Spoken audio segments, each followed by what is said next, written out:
Hello dear students, I welcome you all to the class of English Optional BA third year. In the previous class we dealt with William Wordsworth's concept of poetry. Today we are going to study another important English critic, T.S. Eliot, Thomas Sterne Eliot. The 20th century, that is the modern period, is regarded as the age of interrogation in every walks of human life.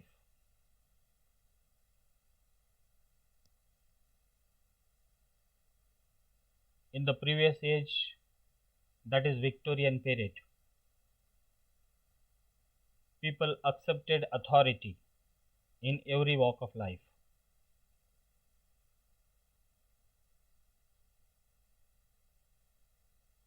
Even they did not have any complaint or objection against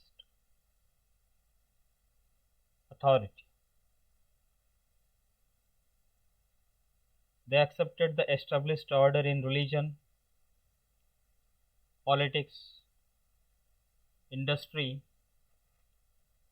family life, and literature.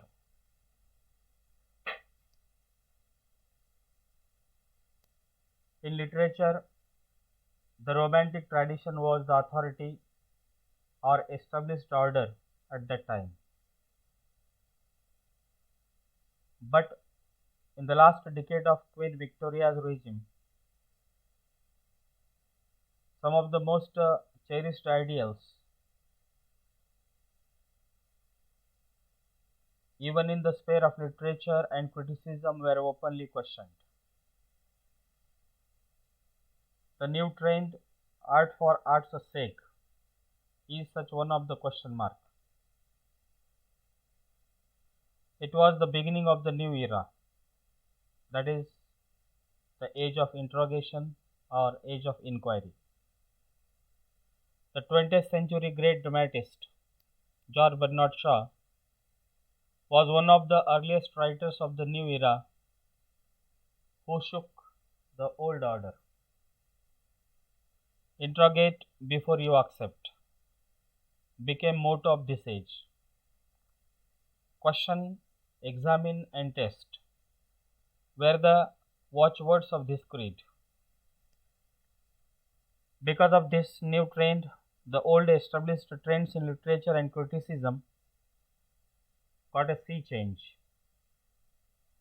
The old ideals were re-examined and the new theories were put by writer critics like T.S. Eliot and I. Richards.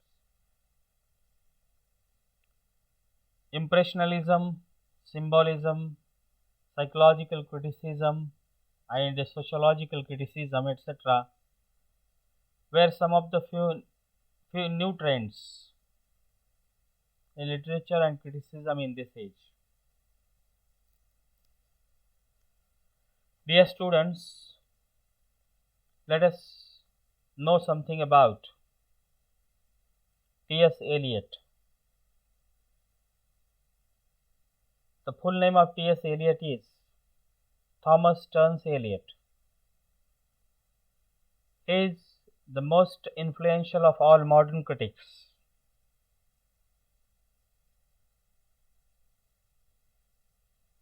He was a poet, dramatist, and critic. He believed that criticism and creation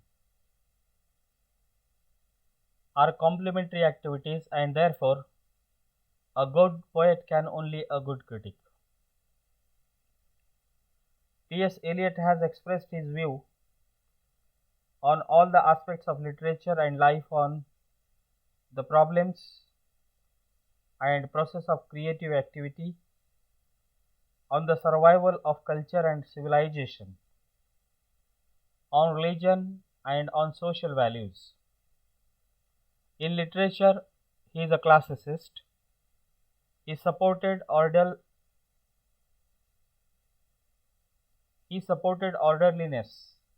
both in art and criticism.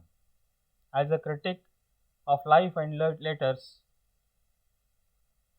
means as a critic of literature, Eliot surveyed the whole human experience. As a literary critic, he maintained that the literariness of a work of art can be ascertained by literary standards. But as a critic of life, Eliot argued that the greatness of literature cannot be ascertained by purely literary considerations. Eliot's tradition and individual talent, poetry and drama, the function of criticism, the English metaphysical poets, the frontiers of criticism, etc., are some of the famous literary critical essays. His objective correlative, dissociation of sensibility, unification of sensibility are select critical concepts.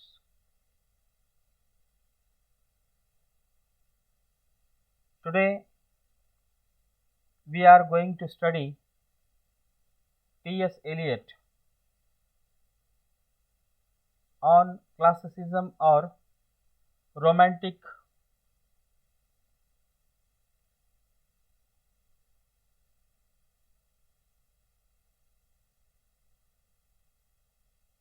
today we are going to discuss T.S. Eliot as a classical critic.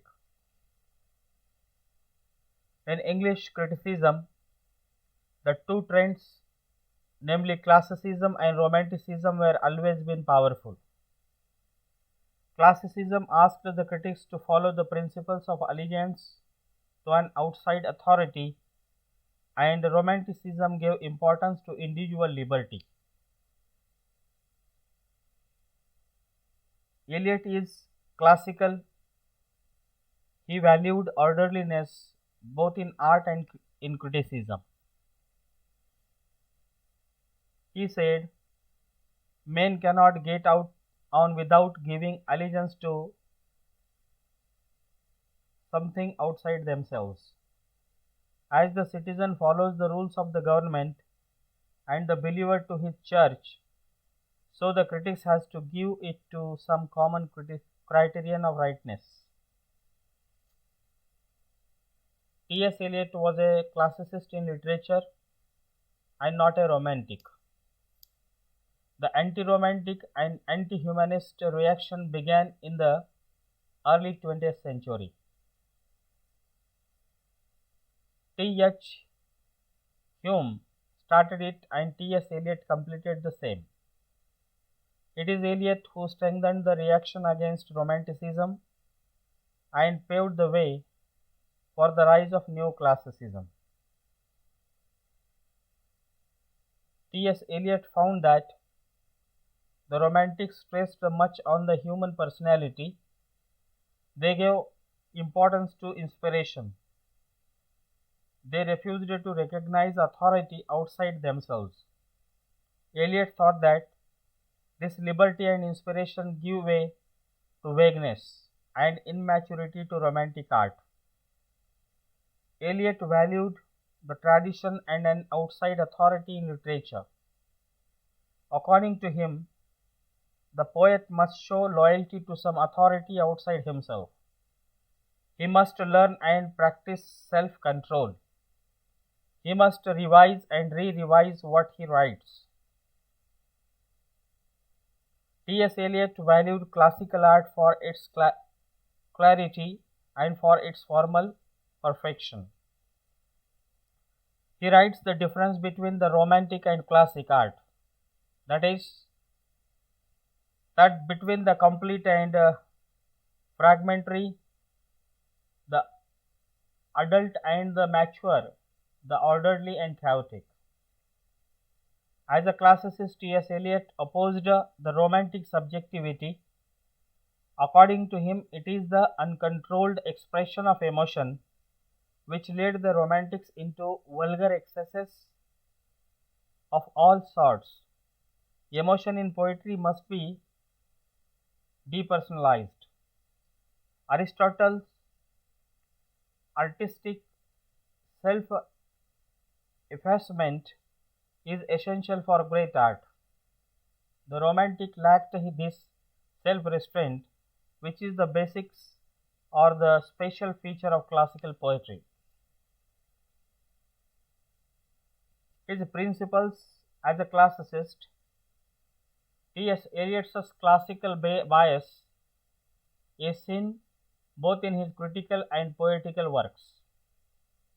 He is against the Romantic critics, like Coleridge, who judges the poet on the basis of their personal impressions and feelings. Such impressionism can never be a safe guide. He argued that the poet in the present must be judged with reference to the poets of the past. Comparison and analysis are important tools in the hands of a critic. Further, he says a work of art must be judged with reference to some principles.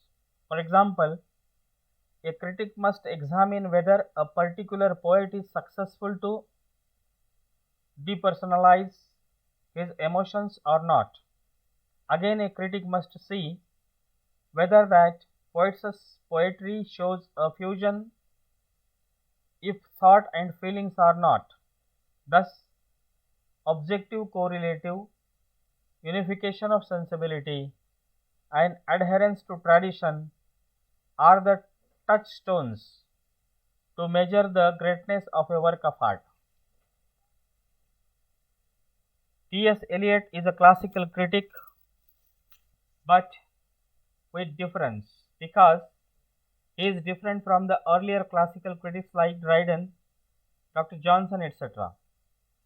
The earlier classical critics used to focus their attention on the analysis of particular works. They did not care to examine the process of creation or formulate authority of literature. On the contrary, T.S. Eliot formulated his own theories of poetry and the poetic process. T.S. Eliot, as a classical critic, gave a new orientation, new critical ideas, and new tools of criticism. Thus, we have discussed Eliot as a classical critic. In the following class, that is on tomorrow, we shall deal with T.S. Eliot on true criticism. What did he think about true criticism? What are his views? We shall have elaborate discussion of this concept in the following class, that is on tomorrow. With this, I would like to conclude today's discourse. Thank you very much.